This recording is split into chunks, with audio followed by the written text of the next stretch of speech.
ഈ പ്രതിഷേധത്തിന് ആധാരമായ വിഷയം ഇത് കേരളത്തിനാകെ അറിയാവുന്നതാണ്. ഇന്നലെ കേരളത്തിന്റെ മനസാക്ഷിയാകെ അമ്പരപ്പിക്കുന്ന,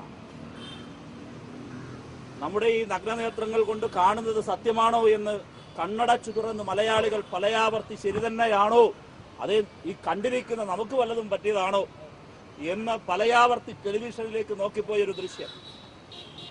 നേരത്തെ സഖാവ് ബെണ്ടാറിനോട് സൂചിപ്പിച്ചതുപോലെ ഒരു അസിസ്റ്റന്റ് കമ്മീഷണർ തോക്കെടുക്കുന്നു, വെടിവെക്കുന്നു.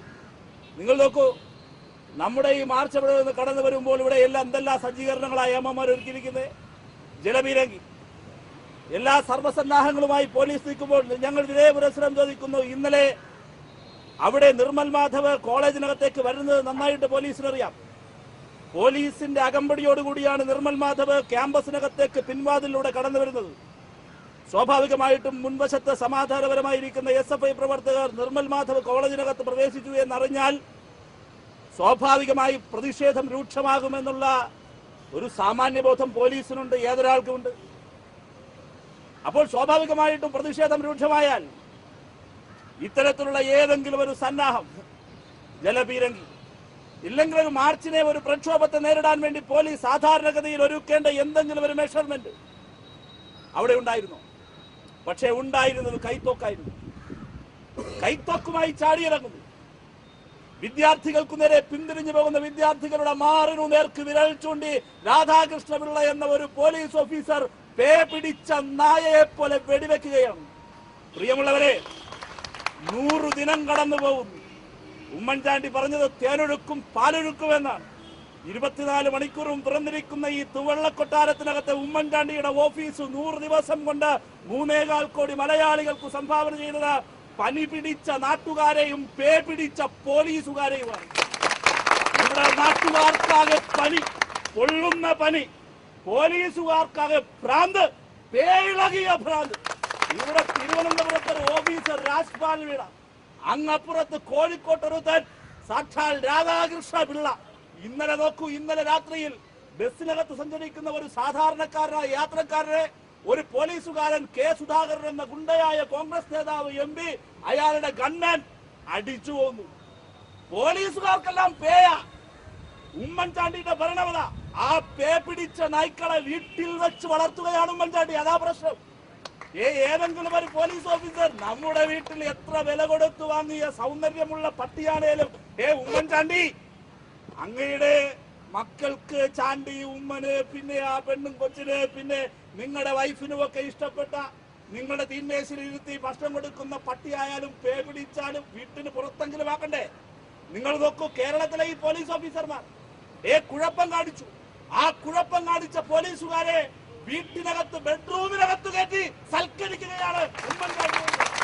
രാജ്പാൽ മീണ മാറ്റാൻ വേണ്ടിയിരുന്ന രാജ്പാൽ മീണ, ഇവിടെ നിന്നും DCP സ്ഥാനത്ത് ലാൻഡ് ഓർഡറിൽ നിന്നും മാറ്റാൻ വേണ്ടിയിരുന്ന രാജ്പാൽ മീണ യൂണിവേഴ്സിറ്റി കോളേജിൽ കഴിഞ്ഞ ദിവസം 16-ന് നടന്ന അക്രമം, ആ അക്രമത്തിന്റെ പേരിൽ ഇനി നിന്നെ മാറ്റുന്നില്ല. രാധാകൃഷ്ണപിള്ള ചെയ്തത് തെറ്റ്, അവിടെ അങ്ങനെ സംഭവിക്കാൻ പാടില്ലായിരുന്നു. ഖേദകരം. മുഖ്യമന്ത്രി സഭയ്ക്കകത്ത് പറയുന്നു, മാധ്യമങ്ങൾ റിപ്പോർട്ട് ചെയ്തു. എന്തേ ഖേദകരമായ ആ നിലപാട് സ്വീകരിച്ച വിദ്യാർത്ഥികൾക്കു നേരെ റിവോൾവർ എടുത്ത് വെടിവെച്ച ആ പോലീസുകാരനെ എന്തിനാ സംരക്ഷിക്കുന്നേ? അതാ ഞാൻ പറഞ്ഞ്, പട്ടിക്ക് പേ പിടിക്കുന്നു. ആ പേ പിടിച്ച പട്ടിയെ കിടപ്പമുറിയിലേക്ക് വിളിച്ചു കൊണ്ടുപോകുന്നു ഉമ്മൻചാണ്ടി. ഇത് ഉമ്മൻചാണ്ടിയുടെ സംസ്കാരം. ഉമ്മൻചാണ്ടിയോട് SFIക്ക് അഭിപ്രായപ്പെടാനുള്ളത് ഇത് കേരളമാണ്. ഈ ചോരക്കളി അവസാനിപ്പിക്കണം. SFIയുടെ സംസ്ഥാന സെക്രട്ടറി ഉൾപ്പെടെ ഞങ്ങൾ എന്തിനാണ് സമരം ചെയ്യുന്നത്? ഇവിടെ മാധ്യമങ്ങൾ പലരും പ്രചരിപ്പിക്കുന്നു. നിർമ്മൽ മാധവ് എന്ന് പറയുന്ന ഒരു വിദ്യാർത്ഥി, ഞങ്ങൾ അസന്നിഗ്ധമായ SFI പറയുന്നു, ഈ സമരം നിർമ്മൽ മാധവിനെതിരായ സമരമേ അല്ല. ഈ സമരം നിർമ്മൽ മാധവന് അനധികൃത ഉത്തരവ് നൽകിയ ഉമ്മൻചാണ്ടിക്കെതിരായ സമരമാണ്. യാതൊരു സംശയവും. ഇന്ന് സഭയ്ക്കകത്ത് ഉമ്മൻചാണ്ടി ഒരിക്കൽ കൂടി വ്യക്തമാക്കി, ആ നിർമ്മൽ മാധവന് നൽകിയ അനധികൃത ഉത്തരവ് നിങ്ങൾ നോക്കൂ. നിയമസഭയ്ക്കകത്ത് കേരളത്തിന്റെ ഒരു മുഖ്യമന്ത്രി, സുതാര്യതയുടെ മനോഹരമായ മുഖച്ചാത്തണിഞ്ഞ ഒരു മുഖ്യമന്ത്രി പറയാ, നിർമ്മൽ മാധവന് കൊടുത്ത ഉത്തരവ് അതിന്റെ പിതൃത്വം ഞാൻ അവകാശപ്പെടുന്നു, ഞാൻ തന്നെ കൊടുത്തു എന്നാ പറയുന്നത്. നാട്ടിലെ ഏതെങ്കിലും ഒരു ജാരസന്തതി, ആ ജാരസന്തതിയുടെ ഉത്തരവാദിത്വം ഞാൻ ഏറ്റെടുക്കുന്നു എന്ന് ഒരു ബുദ്ധിശൂന്യൻ പറയുന്നത് പോലെ ഇതാ ഒരു ജാര. എങ്ങനെയാണ് ന്യായീകരിക്കാനാവുക? കേരളത്തിൽ സ്വാശ്രയ കോളേജുകൾ, മാധ്യമപ്രവർത്തകർ ശ്രദ്ധിക്കണം. നമ്മൾ എന്തിനാ ഈ സമരം നടത്തുന്നത്? കേരളത്തിൽ കൂണുപോലെ മുളച്ചു പൊന്തിയ സ്വാശ്രയ കോളേജുകൾ, ആ സ്വാശ്രയ കോളേജുകൾക്കകത്ത് നാളെ ഏതൊരാൾക്കും പോയി പ്രവേശനം നേടാൻ നിഷ്പ്രയാസം. അങ്ങനെ പ്രവേശനം നേടുന്ന ഒരാൾക്ക് സ്വാധീനം ഉപയോഗപ്പെടുത്തിക്കൊണ്ട് ഒഴിവുള്ള സീറ്റിലേക്ക് ഗവൺമെന്റ് കോളേജിലേക്ക് പ്രവേശനം നൽകി മാറാൻ പറ്റും.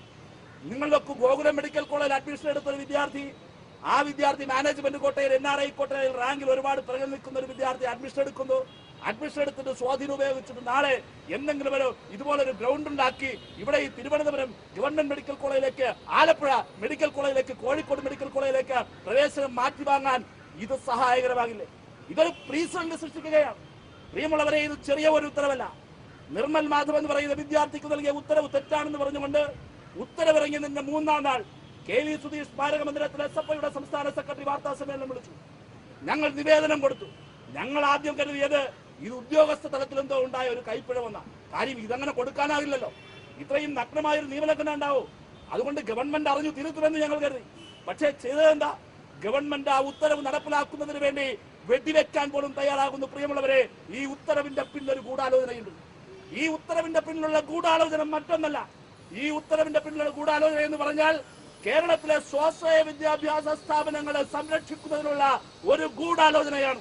കാരണം ഇതുപോലെ ഒരു നടപടിയെടുത്ത് ഒരു പ്രീസിഡന്റ് സൃഷ്ടിച്ചാൽ, ഒരു സംഭവത്തെ സൃഷ്ടിച്ചാൽ, ഇത് പ്രീസിഡന്റായി ഉയർത്തിപ്പിടിച്ചുകൊണ്ട് നാളെ ഏതൊരു വിദ്യാർത്ഥിക്കും സ്വാശ്രയ കോളേജിൽ കോഴ കൊടുത്ത് പ്രവേശനം നേടുകയും ആ സ്വാശ്രയ കോളേജിൽ നിന്ന് ഗവൺമെന്റ് സ്ഥാപനങ്ങളിലേക്ക് പ്രവേശനം മാറിപ്പോകാനും കഴിയുന്ന ഒരു സാഹചര്യം സൃഷ്ടിക്കുന്നതിനുള്ള വളരെ ബോധപൂർവമായ മാനേജ്മെന്റിന് വേണ്ടിയുള്ള UDFിലെ ഒരു ഗൂഢാലോചനയാണ് ഇതിന്റെ പിന്നിൽ. ഒരു വശത്തുകൂടി നഗ്നമായ നിയമലംഘനം നടക്കുന്നു.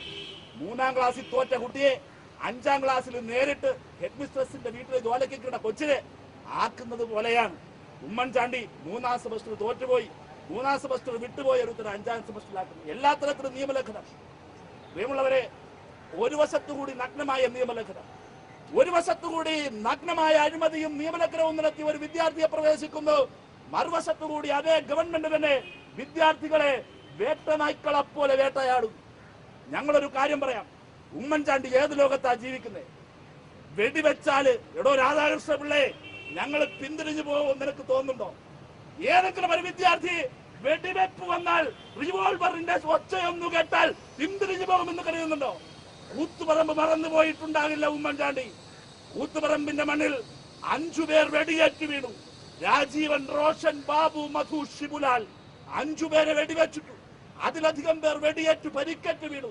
പ്രിയമുള്ളവരെ, ഒടുവിലായി വെടിയേറ്റ് വീണ മരിച്ച ഒരു ചെറുപ്പക്കാരനുണ്ടായിരുന്നു, SFIക്കാരനായ റോഷൻ. മരിച്ചവരിൽ 5 പേരിൽ ഏറ്റവും ഇളം പ്രായക്കാരൻ SFIക്കാരനായ റോഷനായിരുന്നു. കൂത്തുപറമ്പിലെ പോലീസ് രേഖകളെടുത്ത് ഈ വെടിവെച്ച ഈ രാധാകൃഷ്ണപിള്ളയും ഇവിടത്തെ മലയാളം പറഞ്ഞുകൂടാത്ത ഈ രാജ്പാൽവിടെയും എടുത്തൊന്ന് പരിശോധിച്ചാൽ മനസ്സിലാവുന്ന ഒരു കാര്യമുണ്ട്. ഒടുവിലായി വെടിയേറ്റത് റോഷനായിരുന്നു, ഇളം പ്രായക്കാരൻ റോഷനായിരുന്നു. ഒടുവിലായി വെടിയേറ്റു മരിച്ച റോഷന് വെടിയുണ്ട കൊണ്ട പാട് പുറകുവശത്തായിരുന്നില്ല, നെറ്റിത്തടത്തിലായിരുന്നു. പ്രിയപ്പെട്ട സഹോദരങ്ങളെ, മുമ്പേ പോകുന്ന നാടുകൾ കൺമുമ്പിൽ വെടിയേറ്റ് പിടഞ്ഞു വീഴുന്നത് കണ്ടിട്ടും പിന്തിരിഞ്ഞു പോകാൻ മനസ്സ് വരാതെ മുന്നോട്ട് മുന്നോട്ട് മുന്നോട്ട് കുതിച്ചു കയറിയ ഈ ധീരതയിലെ ഈ മഹാധീരത, ആ മഹാധീരതയുടെ ഈ മാന്ത്രിക തുല്യമായ ധീരതയുടെ ആ ധീരതയുടെ നേർക്കാണ് ഇവിടെ ഒരു രാജ്പാൽവിടെയും അങ്ങപ്പുറത്ത് രാധാകൃഷ്ണപിള്ളയും വെടിവെച്ചു കളിക്കുന്നത്. നിങ്ങൾ വെടിവെച്ചോ? വെടിവെച്ചോ? വെടിവെച്ചാ തീരോ? വെടിവെച്ച് തീർക്കാനാണ് ഉമ്മൻചാണ്ടി തീരുമാനിച്ചതെങ്കിൽ ഉമ്മൻചാണ്ടി ചെയ്യുന്നത് നിയമലംഘനമാണ്. ഉമ്മൻചാണ്ടി ഇന്നലെ ഈ വിദ്യാർത്ഥിക്ക് പ്രവേശനം കൊടുത്തത് നിയമലംഘനം.